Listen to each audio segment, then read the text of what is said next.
Alright, so electron shell configuration is the diagram of the electrons in an element. If you were to draw it out, first you would do the valence electrons. The valence electrons are always on the last ring. Then you'd go back to the center and you fill it out. The center always has 2. And then you'd fill out the rest until you have all your electrons filled in. The second ring always holds 8, the third ring 18, and so on and so forth.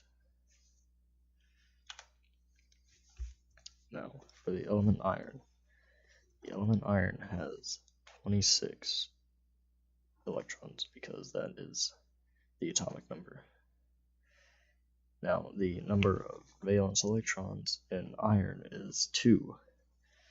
So if we were to fill it out, we'd put 2 on the outside, and then we go back to the center where we fill in 2. Then on the next we fill in 18. I'm sorry, 8. And then for the third we fill in 14. That'll get us the total of 26 electrons. Now chlorine has 17 electrons because that is the atomic number.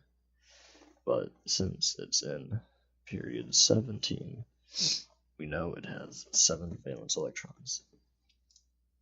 So to fill this out, we'd start at the outside, and we would have 7 electrons. These are the valence electrons. Now, next to step 2, where we go to the center, we put in 2.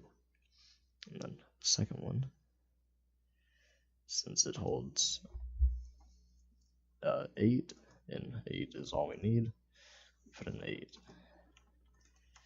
Now, to find how many rings it will have, it goes with group 1, group 2, 3, 4, 5, 6, down to 7.